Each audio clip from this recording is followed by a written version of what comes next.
Hello and welcome. I'm your host Shehzad Raza. Government has launched an ambitious Uraan Pakistan program. It's a comprehensive 5 years economic reforms program that would include all the facets of economy so that Pakistan should come out of these crises. Pakistan's economy depends on so many things. It includes the cross-border trade, internal situation, the produce, what we grow, the exports, the tax collection, and so many things.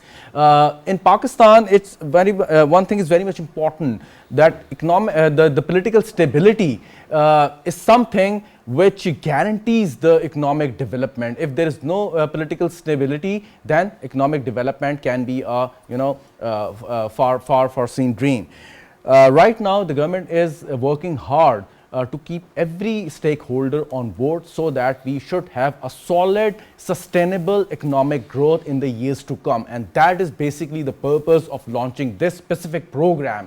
And economic policy, as far as the economic policies are concerned, it should not be linked with the change in the government. If one government goes as a result of a general election, so economic policies should continue, and that is what the foreign investors, the people who are interested in foreign direct investment in Pakistan, be there the local investor or the foreign investor, they should have a certain degree of confidence that the economic policies won't change in Pakistan in case of a political change. So what would be the result of this specific program, this ambitious program the government just launched, Uraan Pakistan, and how would it ultimately benefit those people or the segment of society which are economically vulnerable? This is the key question we are going to discuss in this program. And in the studio, I'm joining by Usman Chohan. He's advisor to CASS and an economic expert. Thank you so much, Usman Saab, for joining us. We have now Dr. Nasir Iqbal. He's a senior economist and he is representative of PIDE as well. Thank you so much, Nasir, for joining us as well. And in a short while, we would have Dr. Khaqan, Hassan, Najeeb as well. Dr. Usman, how would you summarize the salient features of Uraan Pakistan? And you think it's a workable program? I mean, of course, the country like Pakistan, we need to have some out-of-the-box solutions. So does it provide all those answers we are looking for? Thank you for your question. Uraan Pakistan is actually based on an ancient wisdom. This 5-year plan stuff was done in the mid-20th century and it became an exemplar for other countries as well. So we're going back to some of that ancient know-how and trying to bring it back at a time when we say, okay, we might or might not be going in the right direction. There are challenges in the world overall. So what has worked for us in the past, let's go back to that. But the new thing in it is that the areas identified in it are comparatively new. For example, such an emphasis on environment, such an emphasis on e-Pakistan, the digitalization and all that, this is new stuff. So at least the 5 areas that they've highlighted in, I would say, are contemporary in nature, and they'll certainly be important in the next 5 years, which is the tenure of this program. So at least you're getting the continuity in policy that you mentioned earlier. I think that's an important feature of this. But continuity of the policies, and Dr. Nasir, I would really like to ask you about the continuation of the policies. But first, we have Dr. Khaqan Hassan Najeeb with us on the video link. Thank you very much, Dr. Saab, for joining us. The question is that Uraan Pakistan launched with much fanfare, and the government is pinning very high hope about the success of this program, and in the next 5 years we would be implementing this program hopefully in letter and spirit. But the key question, when would the people or the segments of society which are vulnerable economically will be having the fruits or the benefits of this program? A country which is on the 24th engagement with the IMF must do something different than what the country has been doing for the last several decades to get out of the treadmill, which is the IMF treadmill. So in the last 12 to 18 months, what we have bought is time and space in terms of macro stability, which means simply, your inflation's down, your reserves are up, your current account is stabilized. In fact, it's gone into surplus. So we must utilize this time and space productively so that next 3 years set the stage for more sustainable growth of the country. because growth is the only way to take people out of prosperity. What you are asking, the real relief, it's not income support program, it's not PSDP, it's jobs and opportunities. These are only the supporting programs, to help people get out of poverty, get to a job, create the infrastructure to have more private sector operations. So whether you call it Uraan Pakistan or whether you call it anything else, the thought process today and very clearly with everyone is that the economy has to be set on a path of productive, competitive, efficient, sectoral way, But Dr. Sir, which one means question. One question, sir. It's an ambitious program, and there are so many catches when you try to revive the economy. For instance, people say no nation or a country can progress by just saving the money. You have to invest so that you can, get out of certain perimeter or the level of poverty or whatever you call it. So you think that when you start this economic cycle, you have to invest something. You might face the losses in the beginning, but in the end, you may be successful. So just by saving money or launching the austerity drive, it may be counterproductive. This is one of the arguments we often hear. so I think the thought process, Shahzad, that has been built in the country today is that you have to revive your energy sector, reorganize it, make it more efficient, bring down the prices, go to indigenous resources, revamp the discourse from the public sector to the private sector. So I think that's the thought process in Udaan also. I think that's generally now quite an understood process that this is the only way forward for Pakistan when it comes to sorting out its energy. So that's one E. The other is exports. Building exports competitiveness, whether that's through improving cost of doing business, through deregulating the economy, through improving efficiencies in the overall economy, through making agriculture Exactly. more So, productive. Doctor Saab, you are absolutely right. But even in a small business, I mean, there is a principle that you have to invest more to earn more. I mean, does this principle apply on a country or in a state like Pakistan as well, or no? So absolutely. So the other aspect of all this is that Pakistan has three kinds of investments, right? One is public sector investment, the other one is domestic investment, and the third one is FDI. Pakistan's investment to GDP or capital formation is hovering around 12% of GDP. Shazad, this is probably the lowest in decades. So the thought process going further is the following: that Pakistan will attract more FDI, domestic investment will improve as inflation has come down. And what you see is our policy rate now at 13%. I'm sure in the next monetary policy, you'd see it further going down as the gap between the 6th month inflation, which is at 7.1%, and the 13% policy rate that you have is about 6%. So I think there is room there. So you will have what you call tailwinds in terms of monetary policy. You have a tailwind in terms of world interest rates going down, so markets should open up. That should help industry. The first 3 months figures on the on our GDP growth at 0.92% are not very helpful in terms of the manufacturing area. So I really hope that going But forward, the thing is that the running economy of the country, it seems such a complex subject or a difficult matter. For instance, if you decrease the interest rate or you try to control the current account deficit, then obviously you see the shortfall in the revenue collection. I mean, that's a double-edged sword. At one hand, you are trying to benefit the people, but on the other hand, the state kitty is not receiving the kind of fund you could have otherwise in otherwise a different situation. so absolutely. So I think there are many levers that you have when you create investment in a country. Pakistan's most important is private sector, domestic investment that I hope will get a bit more excited. Of course, there is optimism also. You see that in the business surveys. At the same time, Right. government did jack up the PSDP to 1100 billion from 700 billion last year. Let's hope that it can, if not take it to 1100 this year, but somewhere between 8 to 900. And then we are also pinning hopes on getting some FDI, which for the first couple of months has improved compared to last year. I'm hoping that the remittances that have improved in the country to nearly $3 billion a month are not all consumption driven, but we can take some monies into what we call investment as well.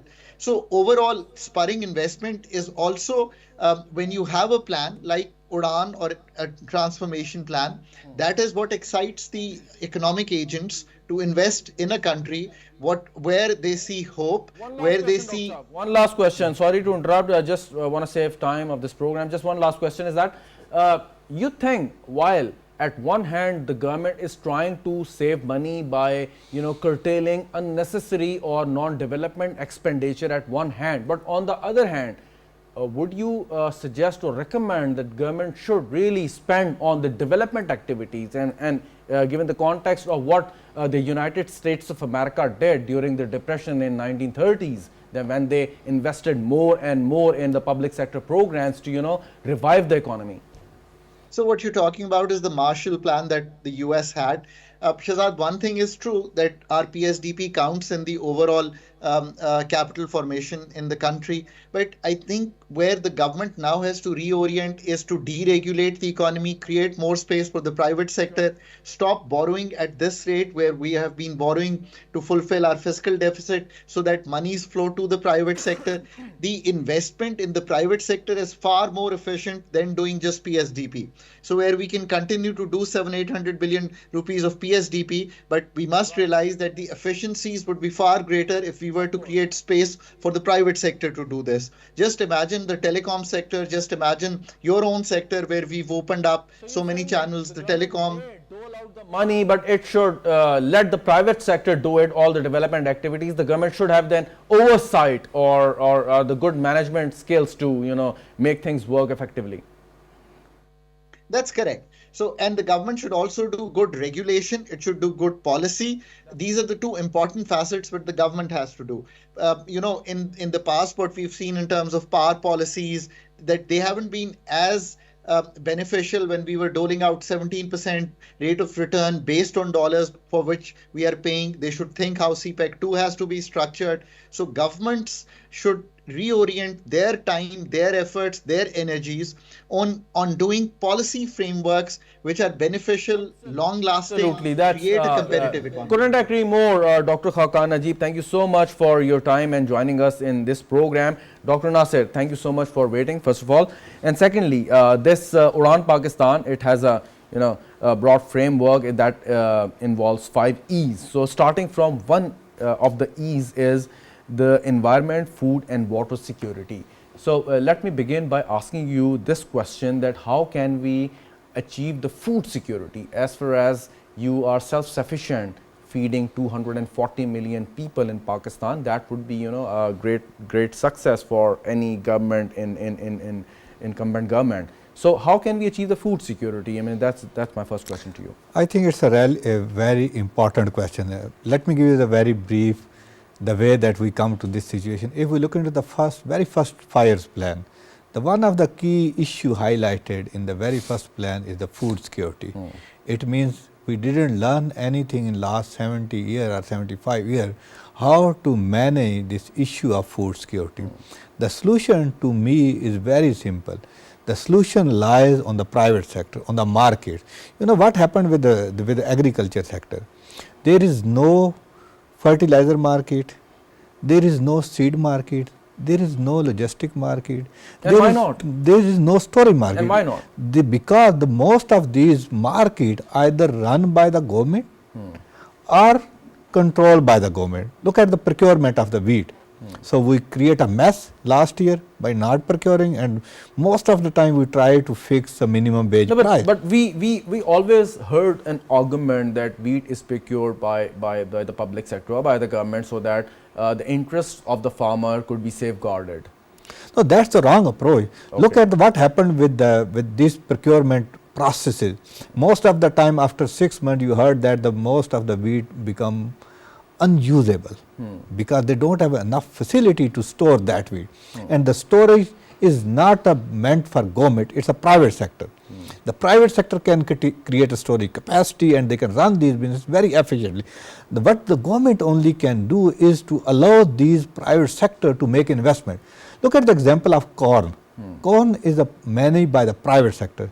There is no investment or intervention by the government. Still it's running well. There is an investment by the private sector and now they are growing every season. You can find corn every year, every month. Why? Because they are making investment. They know how to. Don't you agree that in order to achieve this, you need to have a very strong regulatory framework in place before you allow the private sector to work openly or freely in the wheat sector? You should have the strong regulatory framework and the monopoly control authorities, the working. Why we believe that this strong control or strong hold by the government is the only solution? Not control, the regulatory framework. The regulatory framework, what I believe, my argument is let the private sector to work. Give them a leverage to work, give them leverage to make investment. Then the only oversight the entire process. If there is any violation, then the law should come into play. If there is no violation, let them to work. This is the only way forward. Look at the other example, other countries. But what about all those zakhira and dozi and the price hike and the manipulation by the private sector? That's what we saw in the past so many times. This only happened when there is a massive intervention by the government on the name of sometime imports, on the name of sometime export, on the name of sometime regulation and like that. We were always told that we were an agrarian society, which meant that we were always self-sufficient as far as the food, the production of the food items were concerned. So, if we were agrarian society, so at least we should not have anything to worry about exporting as far as the edible items were concerned. But unfortunately, we exported in the past, the wheat, sugar, rice as well. Let me make it clear. So, this is again a myth that we are an agrarian country. If you look into the share of agriculture in overall GDP, it's around 20%. This gives you an idea, around 60% is our services sector and the remaining is divided into that's because that agri sector is not paying the due taxes. No, it's not about the due taxes. GDP is about the transaction. GDP is not about the tax, it's about the transaction, whatever the production.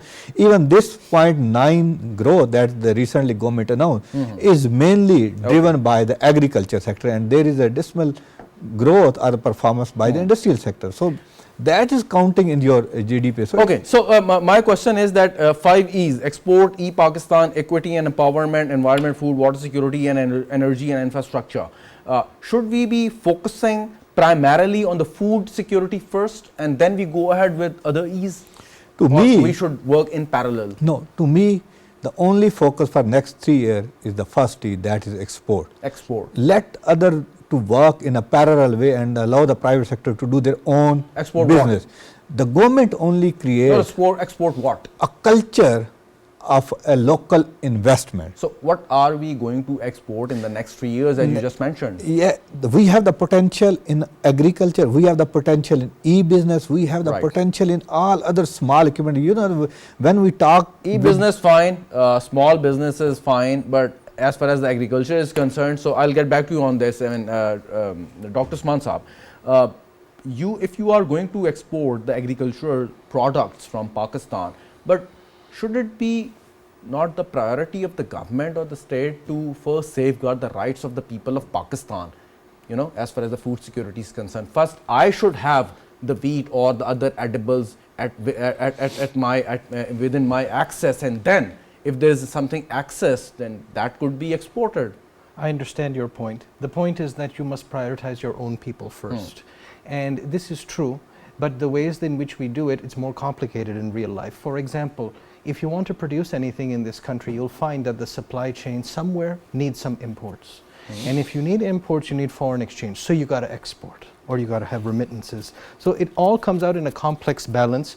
And I fundamentally agree with you that you have to prioritize your own people. Here we are not talking in terms of business purely. We are saying that when we talk about we think as a state of Pakistan. So the concept of a state is to be a welfare state. First, the priority of the state is to safeguard the rights and interests of the people of Pakistan in case here. So first you need to have a food security for the people of Pakistan. Only after that you can export whatever you are left with. I again understand your point, but for example, do you manufacture the tractors? Do you consume the urea yourself? All of the stuff that you need to grow the food to feed your own people does have interaction with the rest of the world. Therefore, you got to sell something in order to be able to afford to buy something. But what about the final produce? For example, we have the wheat. So should there not be the right of the people to get access to that product first and then? Certainly. And I would agree with Dr. Saab that if you remove a lot of the distortions, you do have all of the endowments to be able to do it, but the distortions make people zakhira and dozi, so hoarding behavior, as you said, and all of these middlemen involved, and all of these distortions make it so that it's actually more feasible to import from outside at times and therefore crush the farmers, and at times it makes it more feasible to export things outside because you'll get foreign exchange. These are all parts of the distortions. And just ask your farmers these days, are they happy with it? They haven't planted the wheat crop they normally plant. They aren't happy with the way things are either. But we have seen in the past that like last government, they exported or allowed the export of sugar from Pakistan, and in the end we ended up importing sugar for our own consumptions. Correct. And that costs us more. Correct, because of the distortions in the timings and the licenses and the movement of things. This is done with policy, this is done by the state, rather than people looking at the concentrated open market to be able to do things. So if you have these rigidities, people respond to rigidities in a distorted manner. That's what it is. Okay, so for instance, let me make me understand please, and you too, Dr. Nasir Saab. For instance, if you open the market, Dr. Usman, first for you, and you let the private sector operate freely, obviously within the framework of a law in place. So it is up to the private sector, or it's sweet will to export or import anything it wants, regardless of what people of Pakistan require. The exporters, the producers, consumers are also people of Pakistan. That is fine. But obviously the businessman would look for the larger revenue it's earning, whether from selling its product in Pakistan or outside Pakistan. But a good producer will look at it that they get a good domestic market, and the surpluses that they have, they will seek to export. It's not that they will send everything abroad without some distortions. That wouldn't make sense. You just mentioned the callousness of a free market economy. I'm not saying the free market is callous. I'm saying that government distortions make it hard for market participants to respond rationally. If the governments make it responsible, the private sector, to first ensure the needs of the local population or the people of Pakistan, then obviously the private sector would object that the government is placing some sort of impediments in the exports of their businesses, and there would be another sort of storm of criticism facing the government. Dr. Saab. Yes, government is, the private sector, the businessman is very rational. We have the market of 250 million population, and the other neighboring country like Iran, India, China, they are looking to us. And they are producing these kind of food items for everyone. Why not us? Let the private sector to produce any number of like wheat in any amount, then allow them to export everywhere. But if you have the market, domestic market, the well-functioning domestic market, then the first priority for any investor to sell in the domestic market, because here you just reduce your transaction cost, and you are earning a lot of money from the selling into the domestic market. We have a very rigid type of NOC culture to even allow a flour mill. We have we allow cartel in the sugar industry, but why not we allow a free establishment of the flour industry in the country? Then there is a competition. If there is a competition, ultimately you can see the prices would settle where there is a equation in the demand and supply, and if there is any surplus, you can export it. No, but Dr. Saab, you can hold the government responsible to first take care of the needs of the people of Pakistan, but as a regulator or as a government official, you really cannot hold the public entities or the businessman responsible, because the businessman would only look for the revenue or the profit he is generating from even the exports or selling the product in the local market? It will ultimately resolve if you allow a free competition. If the wheat in Russia is relatively at the low price or cheaper, the importer definitely import from Russia. And then they create equilibrium in domestic market, and ultimately the exporter, those are looking where they can export. If the price, even I can bet that the price But of my the point food was that, commodity is much higher in Pakistan while you are compared to allowing, other while countries. you are allowing a free hand to the private entities, you should have a strong regulatory framework in place first. Won't you I don't agree? think what you call, what you mean by the regulatory framework. To me, the law would only come into play when there is any violation. For instance, no one should have a monopoly on any Yeah, particular of course, sector. of course. The free competition means there could be a no monopoly. Monopoly only created by the government.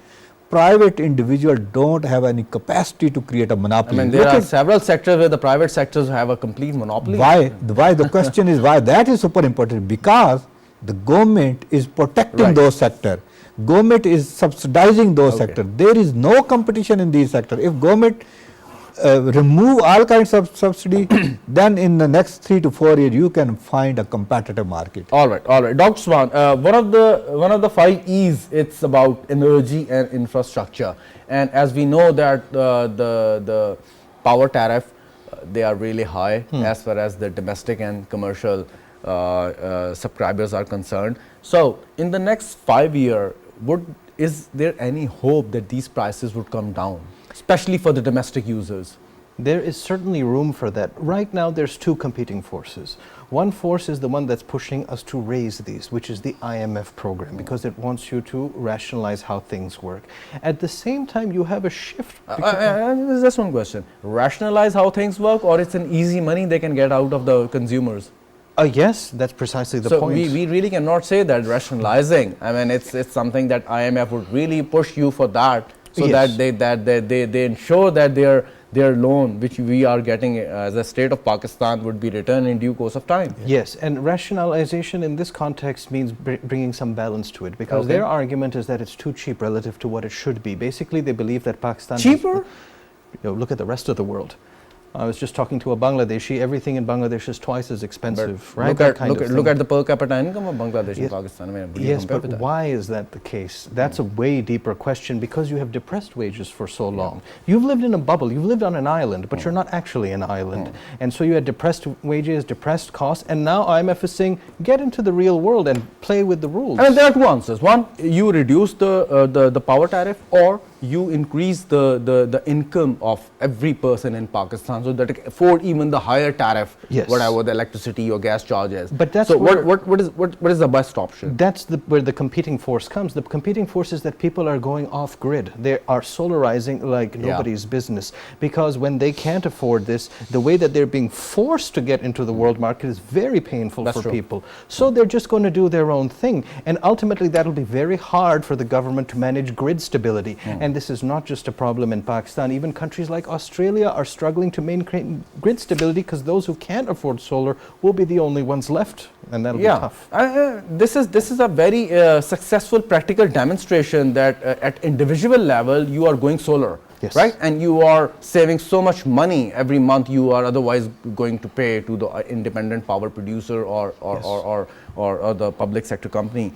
So if at the individual level one can do it, so why not at the state level? For instance, the cheaper avenues of producing electricity, be it the hydel or the solar. Absolutely. Why not? Absolutely. And I think that's been a matter of political will, because the way that the IPPs were brought in, the first wave and the second wave, was with different assumptions about the world that didn't pan out. They wanted to ramp up energy because they forecast huge GDP growth over the future 30 years, which hasn't happened in that way. So you're left stuck paying so much. GDP growth did not cover up for it because it didn't grow like they wanted it to. So now you have to work back those assumptions and wonder, why do you make these kinds of assumptions where it's actually better to have inclusive, sustainable growth rather than ramp things up and then end up not using that stuff? Dr. Any word on that? Yeah, I think energy is a very tough question about the way how we dealt this in entire energy sector. Again, you know that we monopolize energy in a many ways, and the policies that we created have a no connection with the next 5 to 10 years. Look So at what the- is done is done. What next? Yeah, the next is, you know, the cost of energy would be very difficult to come down in the next 5 to 10 years. It will remain, at least if it's not goes up, it will remain in the same scenario. No, what if you go solar, or The let's solar say is- build a big water reservoir to produce massive amount For of that- electricity through hydel? If you go for the hydel, for that you need at least 10 to 15 years. There is no short-term solution. The short-term solution is only business. So the business only really want uninterrupted supply of electricity. So the government should not focus on reducing the price of electricity, but to improve the economic plight of the people of yes, Pakistan, that's the only solution. to improve their purchasing Let the power. people to work. Okay. So the only motive, I would call that this year, the 2025. So the people should have more money to pay more. Yeah, Okay. this 2025 year should be called as a business year. Leave all the charter, something like that. Let's call this a business year, and with the ones like a clear policy direction by the Prime Minister is that from now to onward, That is very anybody important. can open a business with the two documents. One, your CNIC, other valid bank account. There is no additional requirement. And once you have the business, then if you violate the rule, then the government would have a key. So we always talk about this austerity, sadgi, kanaat pasandi, but the thing is, why don't we encourage people to generate wealth through legitimate means, of course, you know, business, give employment to the people and encourage them to do it. And that is one of the main objectives of this Uraan Pakistan, that we should encourage the people at every level, you know, to start business, start generating wealth, generating money for yourself and for the entire nation. Why But not? there is a political economy behind this very important question. You have to keep people at the very surface level, so you can't allow them to grow actually above their Why surface. not? I mean, I would be happy if my fellow there is beings a are, question- progressing then there is a economically question- or otherwise. Yeah, then there is a question of power. Are you willing to reduce your power? That was one of my question to the new CSS probationer yesterday, that there is two choices for you: either to enjoy this power, either to curtail your power and deliver. Now, up to you people, you have to decide, because you are the future. But enjoying power is not sustainable. It's not sustainable. That's why we are If you here. deliver, then you would not only enjoy the power, but you would enjoy it for a long time and generations to come. That's what we are here. After 75 years, we are still struggling. What would be the next 5 years plan for us? If you look into this Uraan document, you can find so many other documents with the different names. Yeah. But where is the will of the government actually to implement this in a true spirit? For that, they have to to eliminate the entire culture of NOC. They have to give the uninterrupted power supply. They have to give uninterrupted internet connection. They have to allow people to do and make local investment and expand their own businesses. So then there is a question of FDI. They should offer the maximum comfort level to the business community Yes. at any level in Pakistan. Yeah, at any level, that is the only future. You know that we are struggling with the total factor productivity, the issue that we have, because this is the fear factor. No one knows what happened tomorrow. Right. Final question, Dr. Usman. Now, Uraan Pakistan project launched. So, but I mean, we are impatient people, unfortunately, and we demand results overnight. We are not. We struggle for last 75 We years. have struggled, but for instance, this Uraan Pakistan project launched. So at least we should give government some time to implement this ambitious project and wait for the results at least. So how much time you are looking for the success of this program? They said 5 years, we should give them 5 years, but there are some big pressures on us. Our population increases by 3% every year. Yeah. That means you're adding 60 lakh people every year. Are you going to find jobs for those people? There's in the background a great noise, which is the restlessness of our youth and our people. So I am a patient man, you are a patient man, Doc Saab is a patient man, but there is this background noise, this groundswell of frenetic activity, and we got to do something about that. But we can have a positive angle of it, that of course we are adding 60 lakh people every year, but at the same time we are producing a very useful human resource at the same time. If we scale them, then we can have a very important resource at our hand. Yes. I just gave you the one example. Yesterday there was a meeting at the government that we have to send our kids, our graduate, to China to learn about agriculture. And in Pakistan, we have more than 50 institutions funded by the government just to create an agriculture expert. And what they are doing, that's the question to us. Of if they are course. not delivering, we need to let them improve to die. the working If and the efficiency something- and yeah. also the reputation of such institutions, because sometimes people misunderstand them as well. We should give them some margin of doubt. But thank you so much, Dr. Nasir Iqbal, for joining us in the studio, Dr. Usman Chohan, for your valuable time, and thank you so much, viewers, for watching the program so far. Thank you very much, and Khuda Hafiz.